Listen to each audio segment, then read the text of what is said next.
जय हिंद दोस्तों, स्वागत है आप सबका शार्प स्टेपर कम्युनिटी में। हम डिस्कस कर रहे थे डिसीज़ेस और वो हमने कंप्लीट कर लिया था। 7th जो चैप्टर था लास्ट मेन प्लांट डिसीजेस वाला, वो हमने कंप्लीट कर लिया था। आज हम स्टार्ट करेंगे with the genetic engineering and biotechnology related question से, और उसके बाद सिर्फ हमारा एक लास्ट पोर्शन बचेगा, दैट इज़ मिसलेनियस। थोड़ा सा बड़ा है मिसलेनियस है, क्योंकि जो भी छूटा होगा ओवरऑल बायोलॉजी में वो वहाँ कंप्लीट हो जाएगा।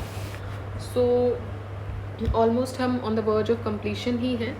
मोस्ट प्रोबेबली बाय 15th शायद हम इसको कंप्लीट कर लेंगे, ठीक है, या उससे पहले ही पॉसिबली हम इसको कंप्लीट कर लेंगे। ऑलराइट, चलिए तो स्टार्ट करते हैं इसके साथ। बाकी इसके अलावा जो हम डिस्कस कर रहे हैं वो है पॉलिटी, और 4 प्लेलिस्ट जो है कम्प्लीटली वो अवेलेबल हैं आपको। History, those our history, economics, geography और एनवायरनमेंट इकोलॉजी। तो ये आप देख सकते हैं कंप्लीट प्लेलिस्ट आपके लिए अवेलेबल है। साथ ही साथ आई दृष्टि, घटना चक्र, करंट अफेयर्स की जो भी बुक आई थी लेटेस्ट, वो हमने डिस्कस करके रखी हुई थी। अब जैसे एग्ज़ाम अप्रोचिंग होगा तो फिर से वो बुक रिलीज़ करते हैं, तो हम डिस्कस करेंगे, ठीक है। चलिए तो स्टार्ट करते हैं क्वेश्चन नंबर 1 के साथ। Okay, question number 1 says that with reference to recent development in science, which of the following statement is not correct? ठीक है, नॉट करेक्ट बताना है। अब रिसेंट डेवलपमेंट की बात करें तो ये क्वेश्चन है 2019 का, ठीक है। So functional chromosomes can be created by joining the segments of DNA taken from the cells of different species. अलग अलग स्पीशीज से DNA लेकर, उनके सेगमेंट्स लेकर, उनको ज्वाइन कर कर एक फंक्शनल क्रोमोसोम क्रिएट किया जा सकता है। First statement. सेकेंड स्टेटमेंट है pieces of artificial functional DNA can be created in laboratories. A piece of DNA taken out from an animal cell can be made to replicate outside a living cell in a laboratory. Cells taken out from the plants and animals can be made to undergo the cell division in laboratory petri dishes. ठीक है, ये भी ठीक है, ये वाला भी ठीक हो जाता है। इसके बहुत सारे एग्जाम्पल्स आपको मिल जाएंगे, ठीक है। First statement is not correct. So because functional chromosomes जो है वो नहीं बनाए जा सकते हैं सेगमेंटल डीएनएस को ज्वाइन करके, which is taken from the cells of different species through recombinant DNA technique. Only functional DNA can be created, ठीक है। अदर 3 स्टेटमेंट्स करेक्ट हो जाते हैं।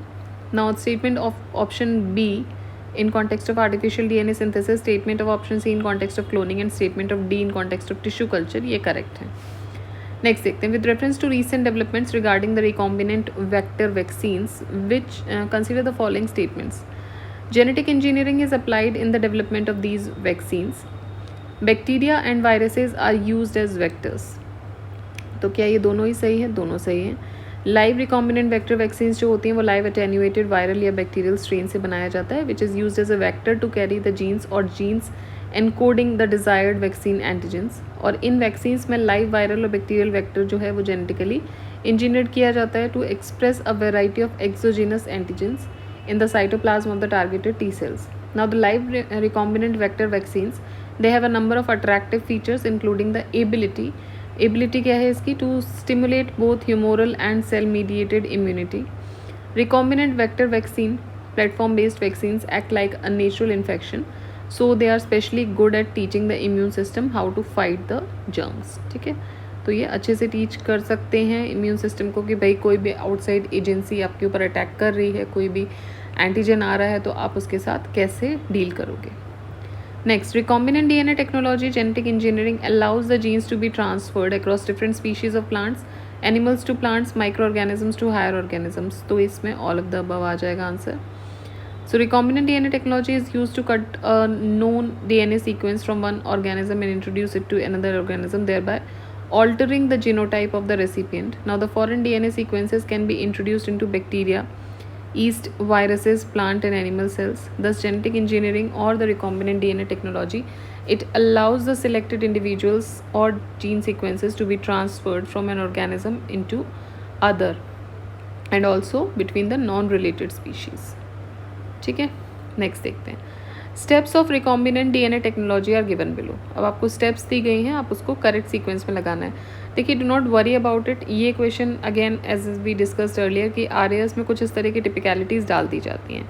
वो ज़बरदस्ती टिपिकल बनाने के लिए शायद मे बी ये डाला जाता है, जो भी है, बट आपको हर एग्ज़ाम में इस तरह की चीज़ें नहीं मिलेंगी। तो थोड़ा सा टिपिकल है अगर आप उस फील्ड से नहीं हैं, so you do not need to worry. बहुत ज़्यादा बाय हार्ट करने की भी ज़रूरत नहीं कि भाई आप लगे हुए हैं उसको रटने में, नहीं, मत कीजिए, छोड़ दीजिए। अगर ऐसा आ रहा है, आपको लग रहा है आप नहीं, अगर ईजी है, समझ पा रहे हैं कैसे करना है, कभी कभी तो बहुत सारी चीज़ें आप नहीं भी आपने पढ़ा है तो आप उसको आर्टिकुलेट कर सकते हैं कि कैसे करना है, बट अगर नहीं समझ आ रहा है तो जस्ट लीव दैट, ठीक है। तो बाद में देखिए कि अगर आपके नंबर ऑफ़ क्वेश्चंस कम हो रहे हैं तो फिर थोड़ा सा दिमाग लगाइए, फिर कोशिश कीजिए। अगर नंबर ऑफ़ क्वेश्चंस ठीक हो रहे हैं तो इस तरह के क्वेश्चन जो होते हैं कभी कभी छोड़ने के लिए भी आते हैं, so just leave it, okay. फिर भी हम देखते हैं इसको। सो इसमें सबसे पहली स्टेप जो होती है वो होती है आइडेंटिफिकेशन। आपको आइडेंटिफाई करना है और आइसोलेट करना है जेनेटिक मटेरियल को। सेकेंड स्टेप में आपको फ्रेगमेंट करना है डीएनए का, फ्रेगमेंटेशन होगा डीएनए का, ठीक है। थर्ड स्टेज में आपको जो डीएनए फ्रेगमेंट्स जो आपने फ्रेगमेंटेशन में जो किए हैं उनको आइसोलेट करना है, उनको अलग करना है, ठीक है। उसके बाद आपको जो आपकी जीन ऑफ इंटरेस्ट है उसको एम्पलीफाई करना है। देन ट्रांसफ़र ऑफ उसके बाद आपको ligation of DNA fragmentation into the vector. अब आप क्या करोगे, उसको जोड़ोगे, उसके साथ लाइगेशन करोगे डीएनए फ्रेगमेंटेशन का, किस में, वेक्टर में। उसके बाद क्या करना है आपको, देखिए, उसके बाद आपको ट्रांसफ़र करना है recombinant DNA into the host cell और organism. Then foreign gene product obtain करेंगे आप, और फिर डाउन स्ट्रीमिंग प्रोसेसिंग करेंगे, ठीक है। तो ये पूरी स्टेप है। नहीं आ रहा है सिंपली छोड़ दीजिए इस तरह क्वेश्चंस, ठीक है। नेक्स्ट देखते हैं assertion reasoning question. Scientist can cut apart and paste together DNA molecules at will regardless of the source of the molecules.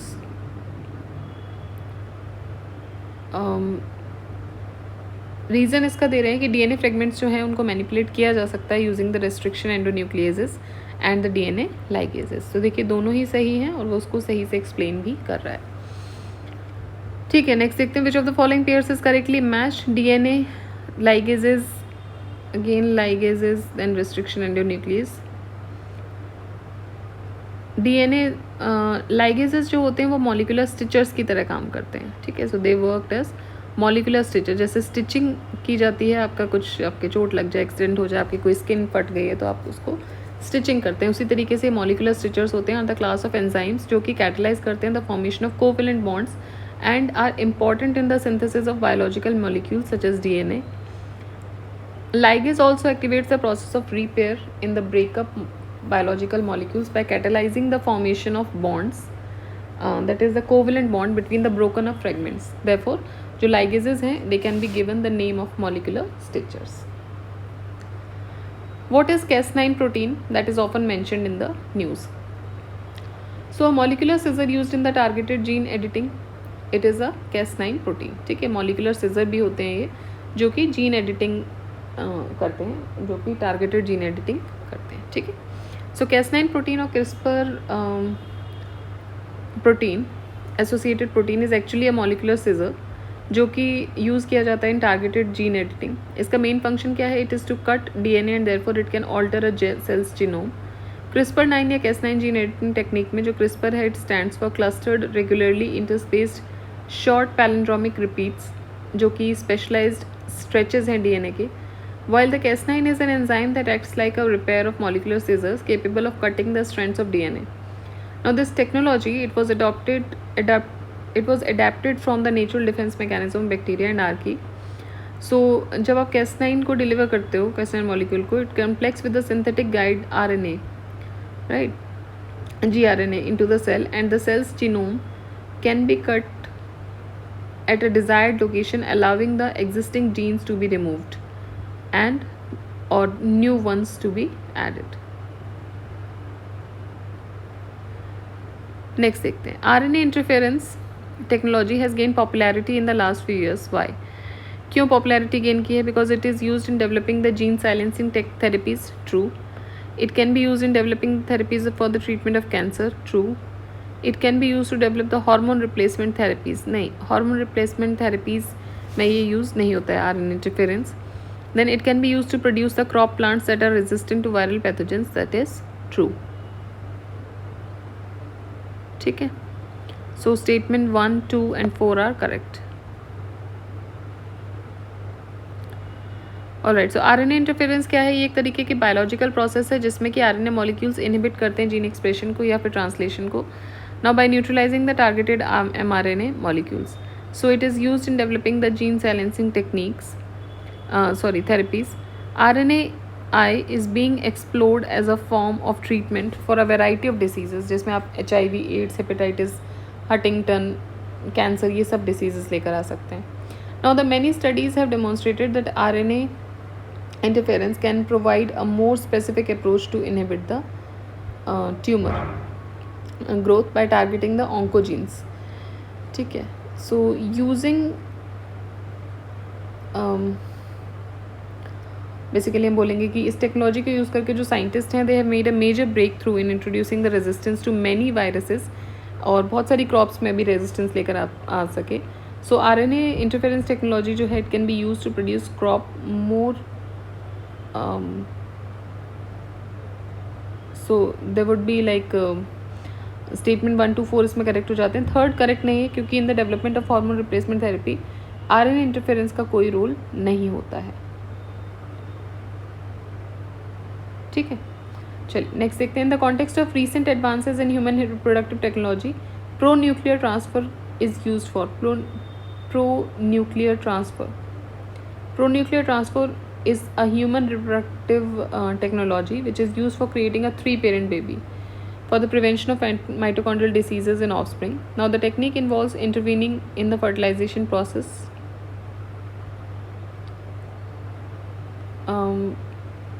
So ये जो टेक्निक है बेसिकली आपको प्रो न्यूक्लियर टेक्निक में क्या होगा कि माइटोकॉन्ड्रियल डिसीजेज जो होंगी वो नहीं होंगी. तो वो कैसे नहीं होंगी? 3-parent बेबी आप क्रिएट करोगे तो उसमें जो भी आपका माइटोकॉन्ड्रियल डिसीज़ है जो ऑफस्प्रिंग में जा सकती है उसको रोका जा सकता है. ठीक है. सो ये जो टेक्निक है ये इन्वॉल्व करती है intervening in the fertilisation process to remove the faulty mitochondria. जो माइटोकॉन्ड्रिया फॉल्टी हो चुका है उसको हटा दिया जाता है, जो कि fatal heart problem, liver failure, brain disorders वगैरह कर सकता है. ट्रीटमेंट को 3-parent IVF बेसिकली ये जो ट्रीटमेंट है इसको 3-parent IVF भी बोलते हैं बिकॉज जब baby is born from genetically modified embryos would have DNA from a mother, father and a women donor. Next. In the context of hereditary diseases consider the following statements. Hereditary diseases के contract आपको बताना है. So देखिए, passing on mitochondrial diseases from parent to child can be prevented by mitochondrial replacement therapy either before और after in vitro fertilization of egg. ठीक बात है. Second बोल रहे हैं child inherits mitochondrial diseases entirely from mother to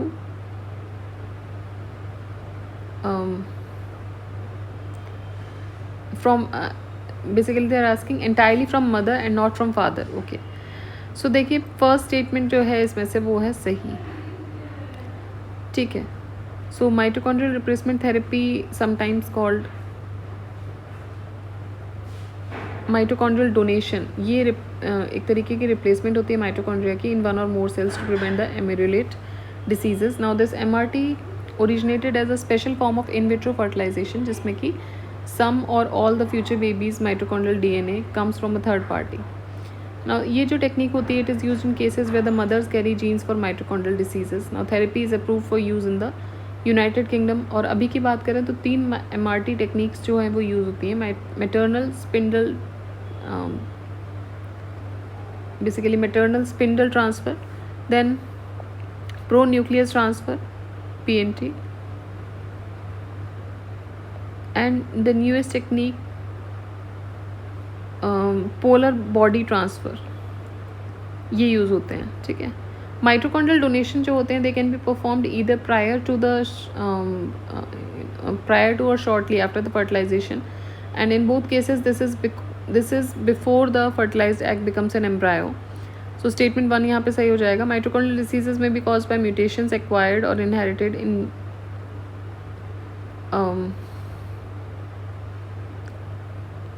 acquired या inherited होती है इन माइटोकॉन्ड्रियल DNA और in the nuclear genes that code for mitochondrial components. Nuclear DNA has 2 copies per cell except for sperm and egg cells. Now one copy being inherited from the father and the other from the mother. Mitochondrial DNA, however, is inherited from the mother only, कुछ exceptions के साथ. Now, the typically human inherit the mitochondria or mitochondrial DNA from their mother only, but researchers have identified some individuals who have inherited the who inherited this mitochondrial DNA from both parents, as per a research paper published in 2018 in November. So statement 2 is incorrect. Okay. Next देखते हैं assertion reasoning question है. Dolly was the first cloned mammal. Dolly was produced by in vitro fertilization. तो देखिए in vitro fertilization से नहीं हुआ था. Dolly was born in Roslin Institute of Scotland on July 5, 1996. And इसमें efforts जो लगे थे वो थे Jan Wilmot, Keith Campbell and their colleagues. And she was the first mammal in the world cloned from adult somatic cells successfully. It was developed by conventional cloning technique and not by the in vitro fertilization. In vitro fertilization is accepted widely for effective treatment of infertility. ठीक है. Next, which of the facts about Dolly sheep, the first mammal cloned from an adult somatic cell, is not correct? So it was born in the year 1998. ये सही नहीं है. 1996 में उसका जन्म हुआ था. And she was cloned at University of Edinburgh, Scotland, and she was born on 5th July 1996 and died on 14th February 2003 from a progressive lung disease 5 months before her 7th birthday.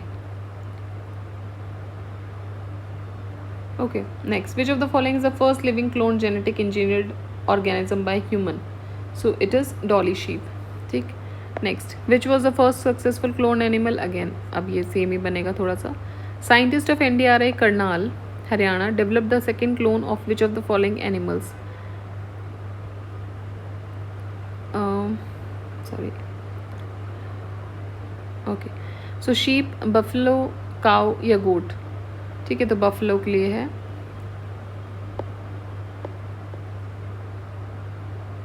ठीक है.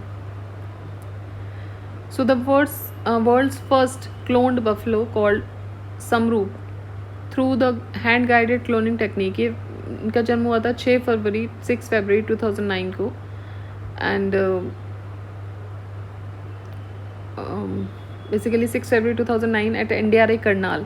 And subsequently second clone calf जो थी उसका नाम गरिमा था. It was born on 6 June 2009 and with the birth weight of 43 kg. ठीक है. Next, Garima 2 is the name of so it is the name of a cloned buffalo.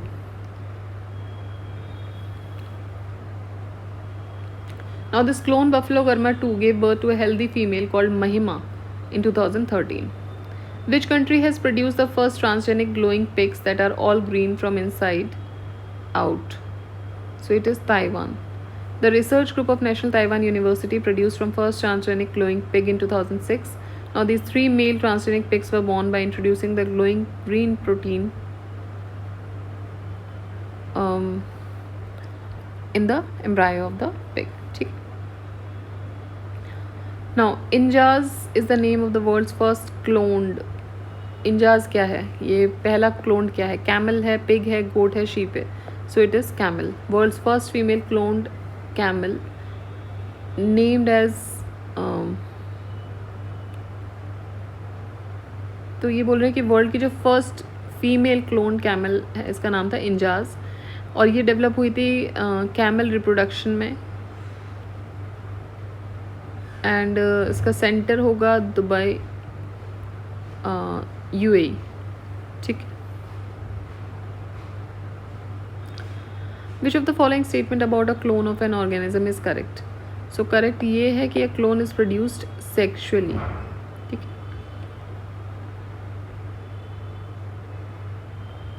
Alright. So any organism whose genetic information is identical to that of the parent organism is known as a clone. ठीक. Now they have produced asexually and are identical to parent in all any organic characteristics. Now the process to obtain clone is called as cloning. And identical twins जो होते हैं they are not clones and 2 clones of an organism are identical. Next देखते हैं. In the case of a 3-parent baby, test tube baby, क्या होगा इस case में?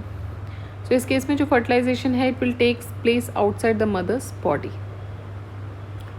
ठीक है. So females who are not able to conceive a natural pregnancy, उनके जो एग्स होते हैं उनको आर्टिफिशियली फर्टिलाइज किया जाता है. The child born by IVF technique is known as a test tube baby. Now the sperm egg fertilization, which is naturally in the female fallopian tube, takes place in petri dishes artificially outside the mother's body, and after these fertilized embryos are implanted in the uterus of a female in between 16 to 48 hours for getting new offspring. Next, consider the following effects of the genetic engineering. So disease resistance, growth promotion, animal cloning, human cloning. Of the above that have been tried with a certain amount of success includes, so it includes basically growth resistance,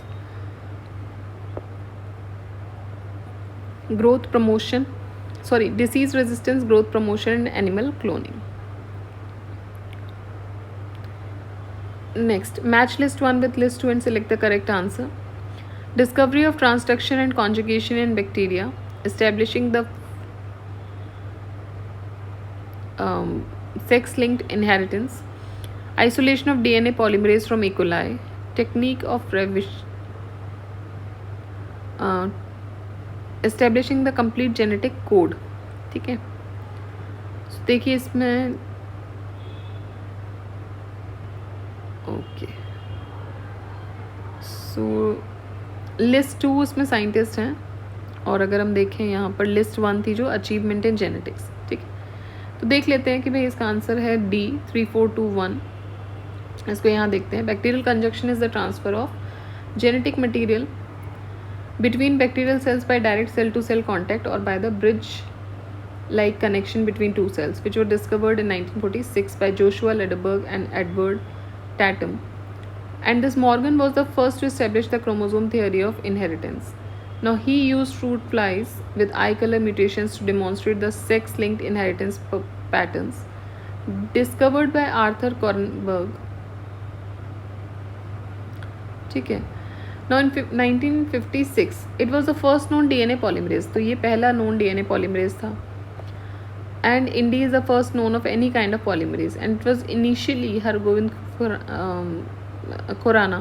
He was an Indian-American biochemist who shared the 1968 Nobel Prize in Physiology or Medicine with Marshall W. Nirenberg and Robert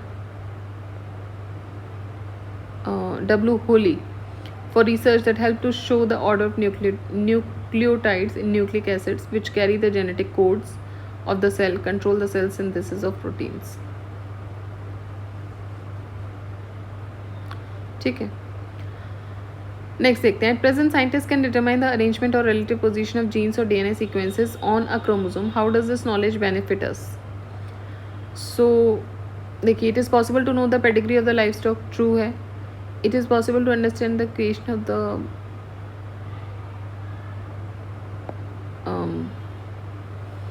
basically बोल रहे हैं कि ये जो it is possible to know the pedigree of life stock, वो आपको पता चल जाएगी. It's possible to understand the causes of all human diseases.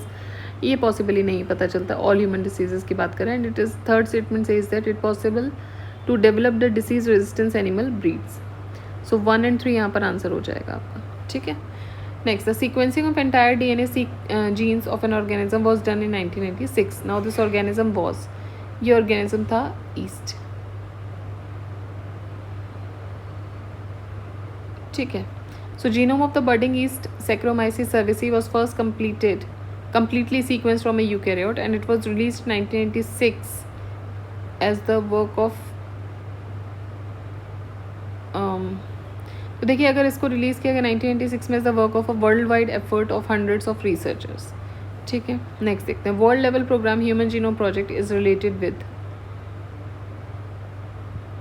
ठीक है. तो ये रिलेटेड है आपका human genome project. Identification and mapping of the human genes और इनके सीक्वेंस को आइडेंटिफाई करना, ये इनका बेसिकली काम है. ठीक है. So world level human genome project जो है वो बेसिकली ये रिलेटेड है identification and mapping of human genes and its sequences. Alright. तो ये कुछ क्वेश्चन है जो अभी हमने डिस्कस किए हैं. रेस्ट पे वो हम बाद में जाएंगे. In the next video we will start reciting the questions from the question number 26 से. ठीक है. Till then, keep revising, keep studying. Do share, like and subscribe the channel. So